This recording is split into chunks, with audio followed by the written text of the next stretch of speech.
Champions trophy से पहले भारत के लिए आई दो खुशखबरी। क्या इंग्लैंड, क्या न्यूजीलैंड, ऑस्ट्रेलिया के भी उड़ गए होश। बब्बर शेर ने दिखाया जोश, इंग्लैंड हुआ धड़ाम। रोहित शर्मा ने अकेले अपने दम पर इंग्लैंड को किया बर्बाद। शुभमन गिल ने लिखी इंग्लैंड की बर्बादी की कहानी। फिर अय्यर ने इंग्लैंड के जख्म पर छिड़क दिया नमक। एक नहीं बल्कि चार गलतियों की वजह से हारा इंग्लैंड। पहली बार मैदान पर निकल पड़े जोस बटलर के आंसू, जो किसी ने सोचा नहीं था रोहित ने आखिरकार वही किया।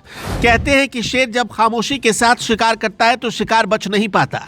इंग्लैंड की टीम घमंड में चूर चूर थी, बैच बॉल वाले स्टाइल में चूर थे। उनको गलतफहमी थी कि शायद भारत में आकर भारत को हराएगी, क्योंकि न्यूजीलैंड ने भारत को हराया था। रोहित शर्मा की सबसे ज्यादा बेइज्जती हुई थी। लगातार उनके संन्यास की बात चल रही थी कि आखिर रोहित संन्यास क्यों नहीं ले लेते।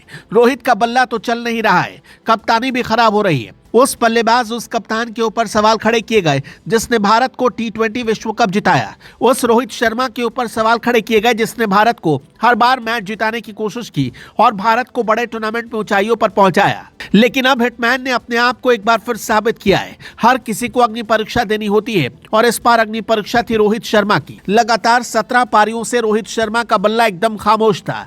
किसी ने सोचा नहीं था कि इस तरीके से रोहित शर्मा वापसी कर जाएंगे। मैदान था कटक का। रोहित शर्मा बल्ला लेकर जब मैदान पर आए तो उनके दिमाग में काफी कुछ चल रहा था। कुछ हार का सितम, कुछ विरोधियों की चाल, कुछ पुरानी यादें। लेकिन रोहित शर्मा एक नया इतिहास बनाने के लिए ही मैदान पर आए थे और उन्होंने वो इतिहास बना दिया। रोहित शर्मा के बल्ले से 119 रन निकले और 90 गेंदों का उन्होंने सामना किया।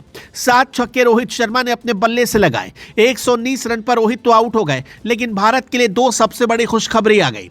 पहली खुशखबरी तो यही कि भारत का दमदार बल्लेबाज, भारत का असली हिटमैन अब अपने फॉर्म में वापस आ चुका है। जबकि दूसरी तरफ उपकप्तान शुभमन गिल का फॉर्म में आना भारत के लिए किसी बड़ी उपलब्धि से कम नहीं है। शुभमन गिल लगातार 2 मुकाबले में कमाल कर गए और तो और अय्यर ने भी एक बार फिर साबित किया कि टीम में उनकी जगह बनती है। जहां कुछ वक्त पहले तक भारत की बल्लेबाजी को कोसा जा रहा था, हर कोई यही कह रहा था कि भारत की बल्लेबाजी खराब हो गई। वहीं अब आप देख लीजिए, चैंपियंस ट्रॉफी से पहले चैंपियंस टीम किस तरीके से अपने फॉर्म में आ गई है। भारत की तरफ से रोहित शर्मा का बल्ला बोल रहा है, गिल भी कोहराम मचा रहे हैं। जबकि श्रेयस अय्यर की तबाही को कौन भूल सकता है। अगर अभी भी एक कसक जो दिल में बची है वो विराट कोहली को लेकर है। विराट का बल्ला इस मुकाबले में भी खामोश रहा, लेकिन विराट से उम्मीद है कि जिस तरीके से रोहित शर्मा ने अपने रनों के सूखे को खत्म किया, वैसा ही कमाल विराट कोहली कर जाएंगे और भारत को मैच जिताएंगे।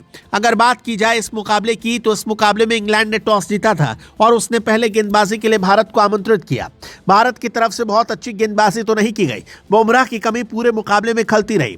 हालांकि भारत ने जैसे तैसे करके 304 रन के स्कोर पर इंग्लैंड को समेट दिया। इंग्लैंड की टीम 50 ओवर नहीं खेल पाई। मुकाबले में वरुण चक्रवर्ती ने डेब्यू किया, जबकि दूसरी तरफ सबसे असरदार गेंदबाज रविंद्र जडेजा साबित हुए। उन्होंने 3 विकेट निकाले। जडेजा की फिरकी के आगे इंग्लैंड धड़ाम हो गया, लेकिन जब बारी बल्लेबाजी की आई तो स्कोर थोड़ा बड़ा मालूम पड़ रहा था। लेकिन रोहित शर्मा ने इस स्कोर को ऐसा छोटा बनाया, ऐसा कुछ इंग्लैंड ने सोचा भी नहीं था। इंग्लैंड यही सोच रहा था कि शायद वो इस मुकाबले में जीत जाएगा, लेकिन अब भारत ने 2-0 से सीरीज को अपने नाम कर लिया।